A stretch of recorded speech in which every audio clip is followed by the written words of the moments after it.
할렐루야. 2월 9일 금요일 아침 묵상입니다. 오늘부터 구정 연휴가 시작됩니다. 가족과 함께 귀하고 행복한 시간 보내시고 올 한 해는 하나님의 축복이 가득한 그런 한 해 되기를 소망해 봅니다. 오늘은 시편 32편 1절에서 11절 말씀을 통해서 함께 은혜를 나누겠습니다. 먼저 오늘 본문 말씀을 함께 읽겠습니다. 복되어라. 거역한 죄 용서받고 허물을 벗는 그 사람아, 주님께서 죄 없는 자로 여겨주시는 그 사람, 마음에 속임수가 없는 그 사람, 그는 복되고 복되다. 내가 입을 다물고 죄를 고백하지 않았을 때에는 온종일 끊임없는 시름으로 내 뼈가 녹아내렸습니다. 주님께서 밤낮 손으로 나를 짓누르셨기에 나의 혀가 여름 가뭄에 풀 마르듯 말라버렸습니다. 셀라. 드디어 나는 내 죄를 주님께 아뢰며 내 잘못을 덮어주지 않고 털어놓았습니다. 내가 주님께 거역한 나의 죄를 고백합니다. 하였더니 주님께서는 나의 죄악을 기꺼이 용서하셨습니다. 셀라.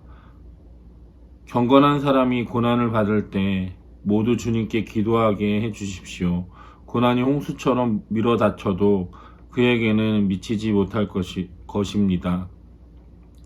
주님은 나의 피난처, 나를 재난에서 지켜주실 분, 주님께서 나를 보호하시니 나는 소리 높여 주님의 구원을 노래하렵니다. 셀라. 주님께서 말씀하신다. 내가 가야 할 길을 내가 너에게 지시하고 가르쳐주마. 너를 눈여겨보며 너의 좋은 자가 되어주겠다.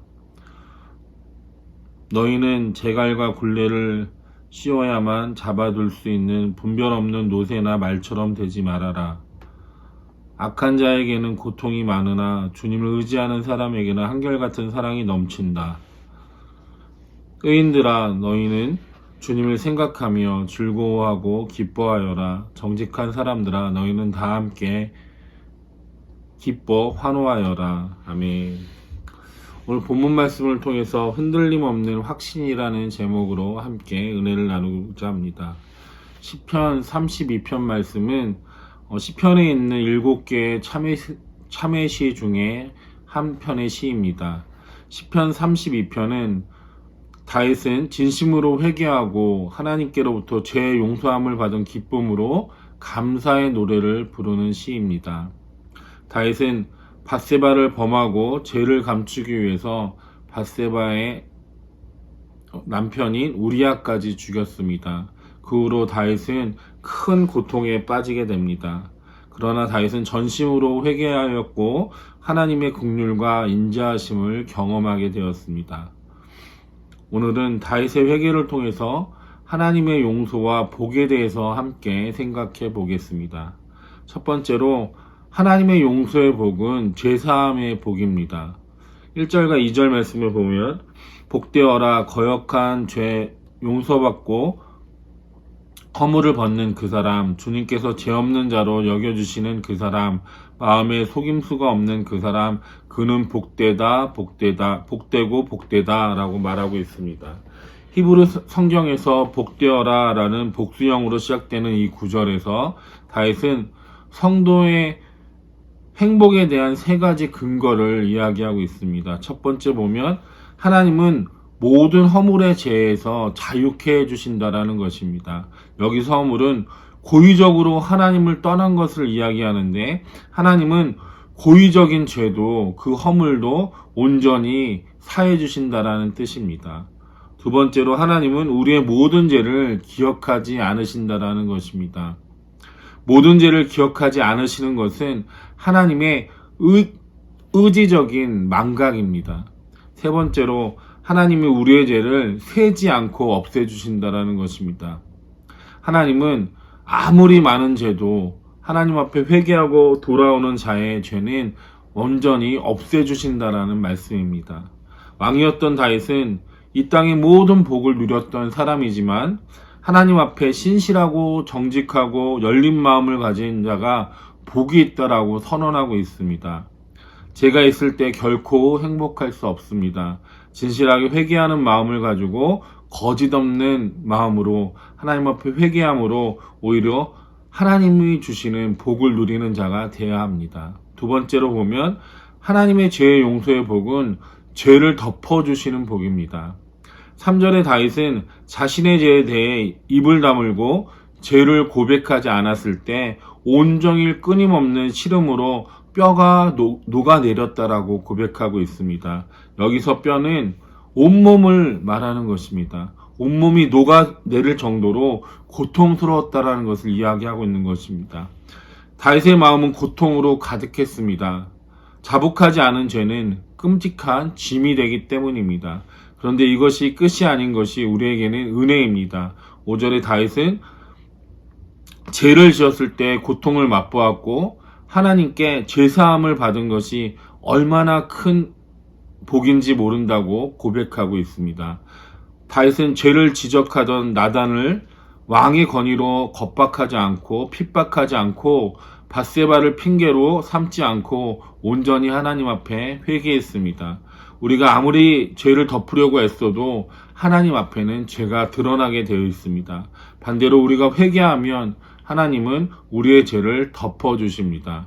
이런 하나님의 성품을 근거로 다윗은 몇 가지를 우리에게 권고하고 있습니다. 첫 번째 권고를 보면 6절에 경건한 사람이 고난을 받을 때 주님께 기도하라라고 권고하고 있습니다.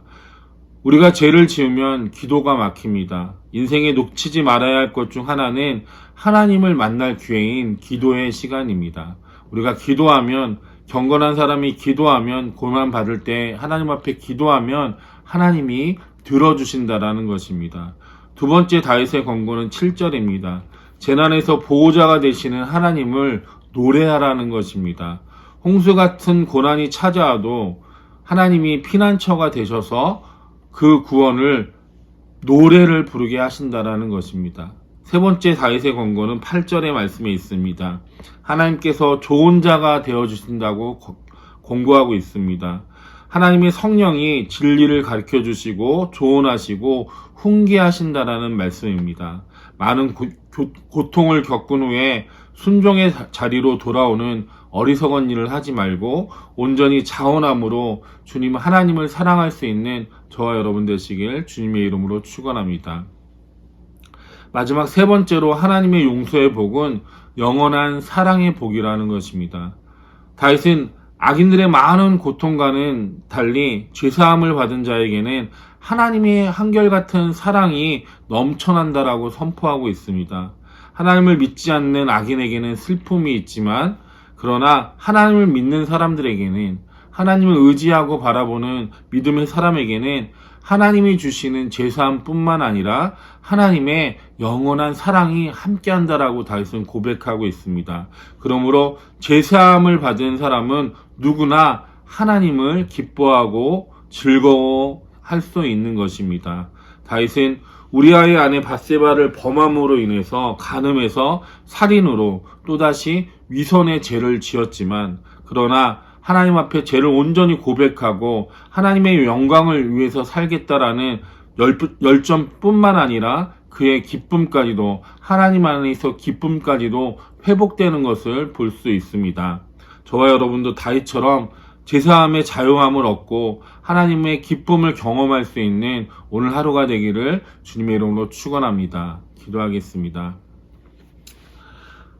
사랑의 주님 감사합니다. 우리의 삶에 크고 작은 죄가 있고 고통 가운데 살아갈 때가 있습니다. 그때 우리가 온전히 하나님을 바라보고 하나님 앞에 우리의 죄를 회개하고 우리의 죄를 아뢰할 때 하나님이 주시는 제사함의 은혜를 받을 수 있도록 인도하여 주시옵소서. 그러므로 우리가 기쁨으로 하나님을 찬양하고 기쁨으로 주님을 바라볼 수 있는 우리 모든 미랄의 믿음의 사람들이 될 수 있도록 인도하여 주시옵소서. 모든 것 감사드리며 예수님의 이름으로 기도드립니다. 아멘.